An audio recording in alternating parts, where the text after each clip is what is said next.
Botswana o a kgala. This is not just some public relations exercise frivolously concocted by the Water Utilities Corporation, but a serious and frightening reality.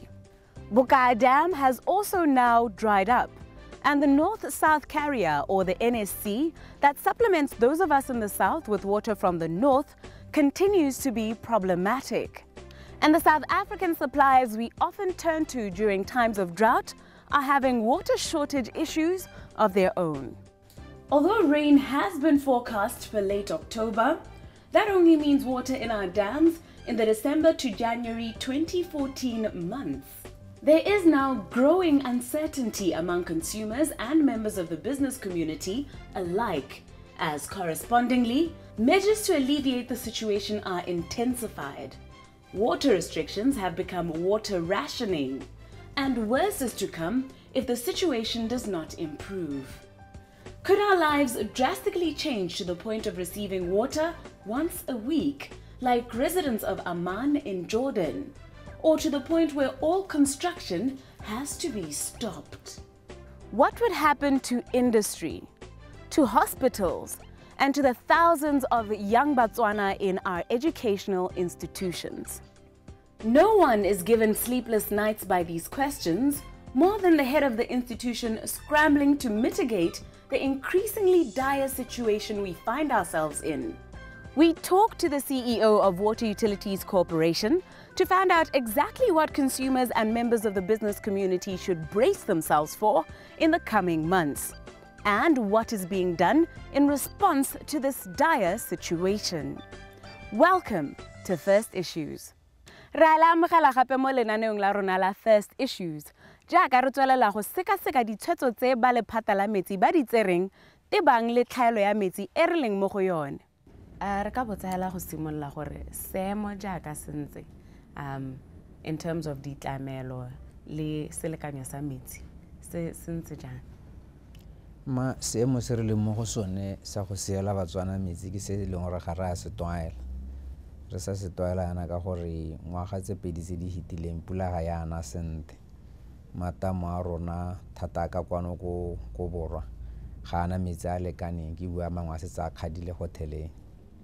Gongwe ke buela ke re letamo la nnyane le leng gore le kolobatse sa le kgala ka kgwedi ya March ngwaga ono. Letamo la bokalo ne le kgadile kgwedi yone e re leng mo go yone, la re santse re pompa sengwenyana tota ona se go kgadile ka naga ema nako le nako. Letamo la ga borone le mo go 17% le sa le se ke kgwedi tse 6 hela be le kgala. Re tsa metsi a mangwe ko molatedi ko letamo le ko South Africa lone le mo go 19%, yana le mo leveleng gore re tsa sephato sa metsi a re tlwaetseng go a tsaya. So a go ntse yana re na le plan e re bitsang re drought strategy. Mo plan yone e supa gore a metsi a thaela yana go na le dilo tse pedi tse re ka di dirang. Re ka dira mo go ting supply augmentation go bata metsi mangwe a ka emisa ona a setseng a hedile ko matamo, kana go dira mo go ting demand management go hokotsa tiriso ya metsi. So re na le mananeo a teng mo plan yone.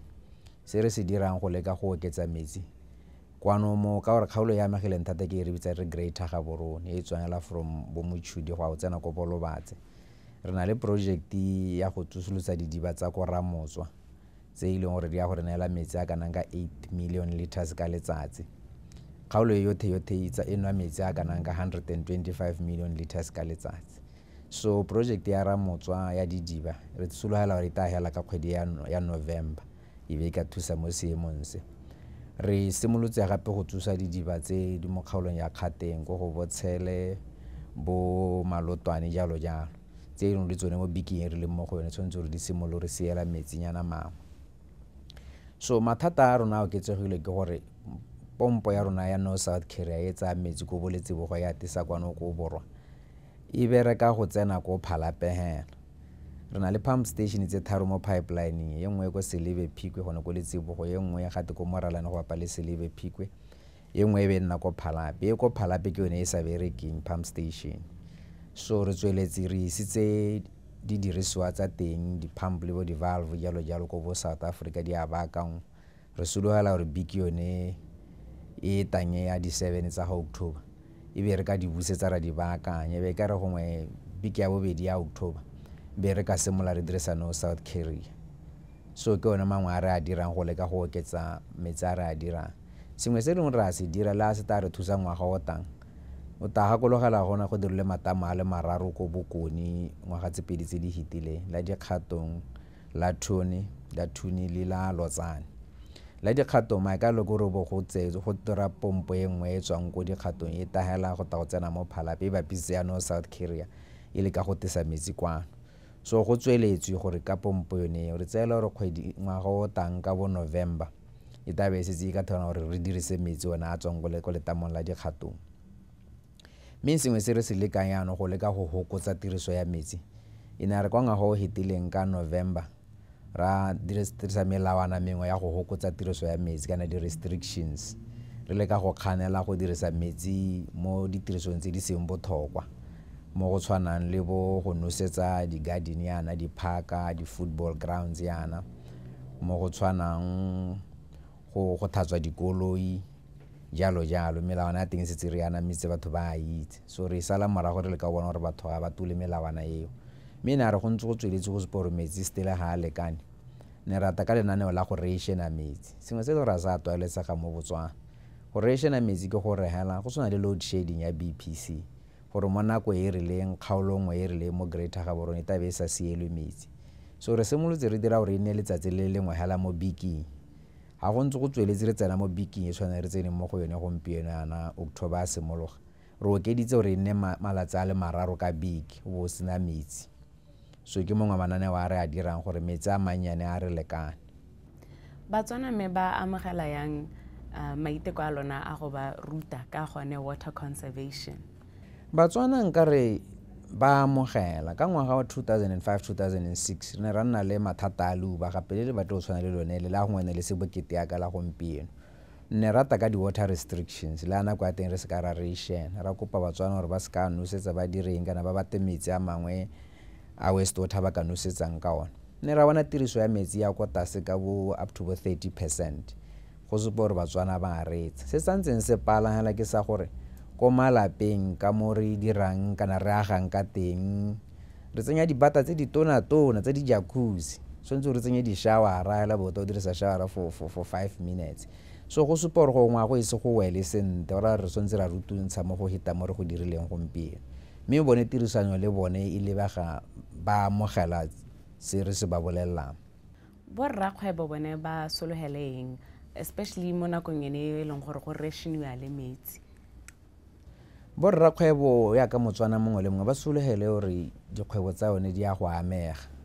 Di a go amega ka mo go latelang. Setse re buile gore dikgwebo tse dingwe re ga di dirise metsi ke ra ba le ba ka dirisa metsi a sa noweng re ba kopa gore ba dirise metsi a ntseng yana ya ka di-car wash. Setse re ntshitse molawana gore di-car wash ba go bata metsi ona a ile gore ga a nowe. Metsi a ke ra go ka ke ra gore na le didiba ko Bolobatse re na le didiba mo Gaborone santse re di gokela didiba tsa teng kwa ba ka yang go bauza metsi te ba ta ba dirisa go tlhatswa dikolong. Re itse gore go a ba turela nako ngwe metsi a ta ba a seo ba sa kgone go a dirisa go a ba tshwanang ba dikago le bone re rile ba dirise metsi ka ba construction ba dirise metsi a sa noweng. Bangwe ba alla ba bua gore ba dira bo concrete work go bata metsi a tshwana la noa, so re ntse re buisana le bone. Bangwe ba amegela ya ka Motswana mongwe le mongwe a re rationa metsi ga a sa go roge ko kgaolong nngwe kana le lekgara le brewery sa le te go bona metsi bo gore a le sena manana gore le ka patela metsi go kae nako a go rationna ga le bone metsi. So dikgwebo tse di tshwanang le bo BMC bo nnetane ba go amegela thata. Se gore ba tla fiwa ditetla tse di gaisang tsa Motswana mongwe le mongwe? Mathata ke gore wala le ba motlakase a engineer ba dira ration ne ba bona go tshwanela the way infrastructure rona e beilweng ka teng a ngwa go kgonagala gore re seela semamma metsi la bangwe a re ba seela re kgaola kgaolo yote. So re ba kopile gore ba itsenyetse ditanka ka gore ka bontsi ke batho ba ile gore itshulelo ya bone e botokanyana ba kgona go tsenya ditanka ka bonako ba itsenyetse ditanka tse ka rang a re tswala metsi for bo 8 hours or 12 hours bo ba na le sengwe se ba ka tsweledisang kgwebo ya bone. Dilo di le dintsi di ka tlhotlheletsa tlhaelo e ya metsi le lephata le ka dira diphoso dingwe mo tsamaisong ya lone. Ga gona diphoso dingwe tse ba di itemogileng?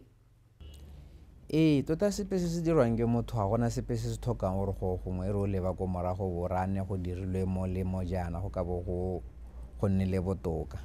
gone ne ra re ntse re leba ditshekatsheko tsa rona re dira di-projections be re supa gore ka nako ya 2012-2013 re ka nna ra nna le thaelwa ya metsi ebile re sa leba leuba re buala re lebile dio dingwe tse tshwanetse gore di diwe.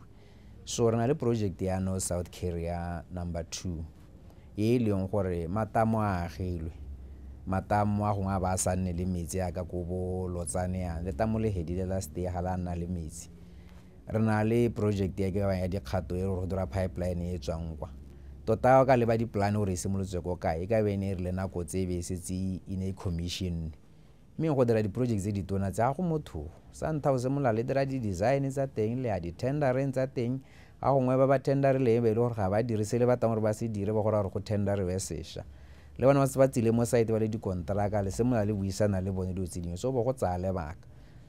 Re ne le mathata a mangwe gape a gore ne project ya rona ya reclamation plant kana ya go thatswa metsi a leso gore ano sa le re dira design ya teng ka 2006 to 2008.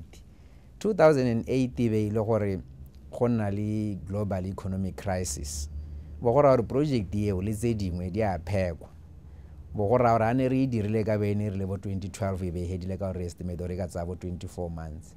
So I wouldn't say mongwe o pega a dira sepesente nka re hela dikgweto a gongwe a dita di ithela le rodo dingwe tse ilone di planetswe ga di a wela kana go di wetseng ka teng be re iphetela re sele mo seemo sentseng jana. Mafoko mangwe a bofelo ka batlang a ba bogedi gore ba itse ka yone tlhaelo ya metsi. I think mafoko a nka lathelang ya ke a gore thaelo ya metsi ba gaetswe ke gore go leuba gantsa go le leuba Batswana ba na le go akanya gore gongwe mongwe ka bana a dirile sengwe ga ke gane re na le boikarabelo re rumile ana gore a re sa dirang sente go thalosibe mme nya re le mogeng gore leuba le amele mongwe le mongwe le batemothuo le Batswana ba na le didiba tsa bona ya la kwa di leng teng di kgadile le tsone ya la ka tsa puso di kgadile so se salang ya la go ra re itibaganyeng le kgweto ya hela re thusaneng gore thoti nne teng e ka tshedisang motho.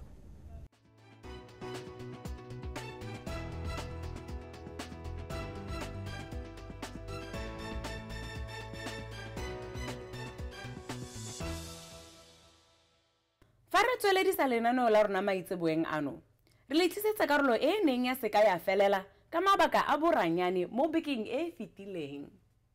Go tswa boipuso go fitlheleng ngwaga ono Botswana o itlhatlositse seemo ka botswerere jo lefatshe le dirisitseng dipoelo tsa diteemane sengwe sa mafatshe a le mantsi a Afrika a paletsweng ke go se dira mme ka diteemane re itse gore ke dilo tse di felang puso e bone gore e tlhoafale mo maitekong a yone a go oketsa metlhala ya khumo. Go lebilwe gape gore letlhoko la ditiro mo Botswana le tsamaya go 17.5%, lehuma lone go 20%.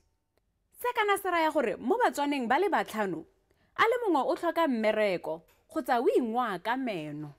Mo karolong eno ya lenaneo la rona re bua le Batswana ba irileng ba kano ka ditsela tse ba ka itshedisang ka tsone ba lemoga letlhoko lengwe gaufi le bone ba itlhamela tsa bone dikgwebo. Mogwebi mongwe le mongwe o simolola fela jana.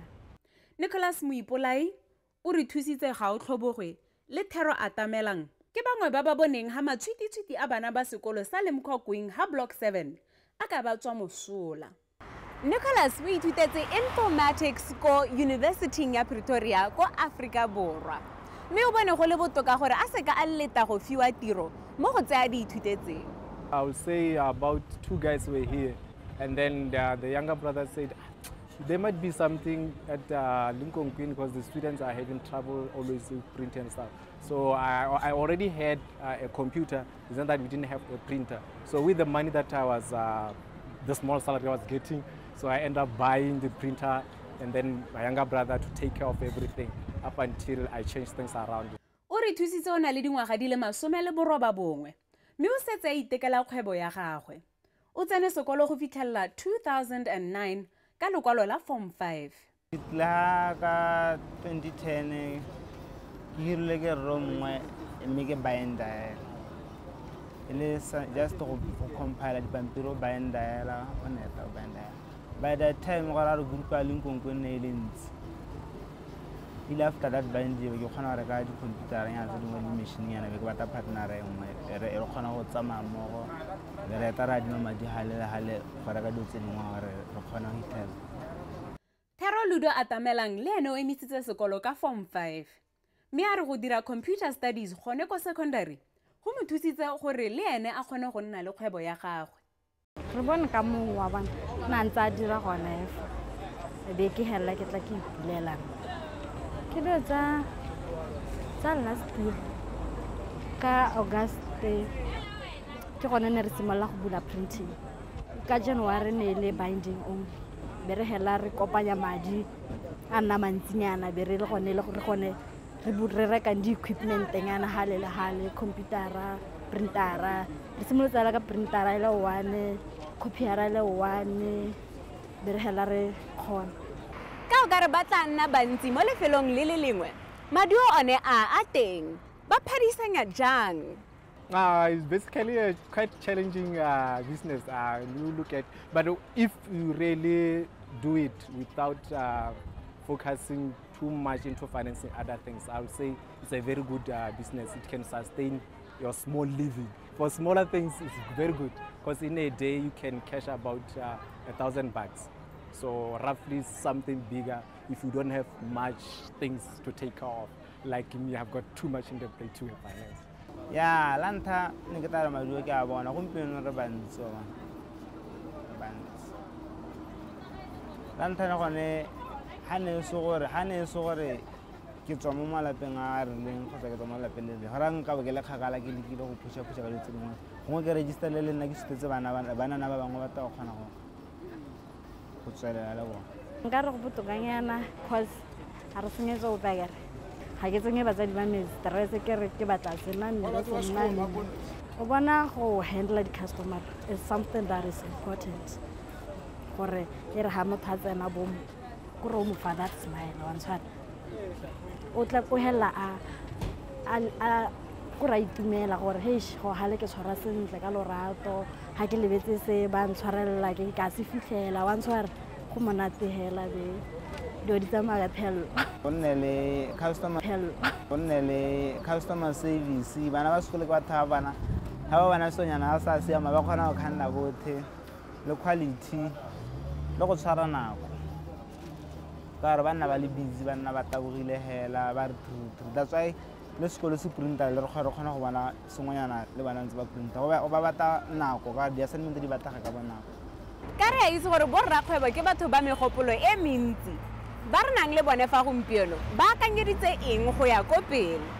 The biggest change that we want to see here, or a dream to have here, is actually having a good market, like a nice structure with all the necessary infrastructures, because the students are having difficult times into printing, into graphic design. As you know, Lincoln is a graphic school, so not much of those infrastructure are provided here, and so much students, you know, the congestion inside, how it feels like. So it's best if the owner or somebody of this location could build a structure with much infrastructure inside it, so that it can accommodate us as entrepreneurs and also the students. Ubana this business high fewer the license. Ubana hanereka fewer the license. It could be much better because hey, but by law, but it's swing am romas. Hounds by law, by law. What's that? Me go re banana go tirelo a bona. O ha mai. Nka re ke bona ke gona ha go tshwereng botshelo bane. Ntshwara. Mar ga se one business hela e ke dirang ke na le dintja gape different breeds di pitbull di bull terrier di bobulu le doberman le di rottweiler na le tsone ka mehuta-huta le meriri tota ke a loga gape sengwe le sengwe ke tsa gore modimo mphile go le gontsi ga nako e na mpha ka yone. It is now time for the stock market review of this previous week, courtesy of the Botswana Stock Exchange. Good evening. Let's take a look at last week's market report. The Domestic Companies Index, DCI, is up 0.03% from the previous week, whereas the Foreign Companies Index, FCI, is down 0.01%. The total worth of shares traded last week was 155.6 million pula, which means it's a daily average of 77.8 million pula. This is quite remarkable considering that we had only 3 trading days coming from the independence holiday Boipuso. The total number of shares traded last week was 48.6 million. The year 2013 has been quite a good year, especially for the domestic companies index, because it has risen 14.4% at this point, whereas last year at this point it had risen only 5.25%. The foreign companies index is also showing slight signs of recovery because it has declined by 1.3%, whereas last year at this point it had declined 2.52%. In terms of total worth of shares traded this year, we've passed the 1 billion pula mark, and we've traded 1.5 billion pula worth of shares, which is a daily average of about 7.8 million pula worth of shares traded. And if we look at the number of shares traded, we are currently standing at 511.2 million shares, whereas trade statistics for last year were generally half of that, with the number of shares traded being 252.2 million shares. Setswana sa re phokotse go tshela yo dithetsenyana.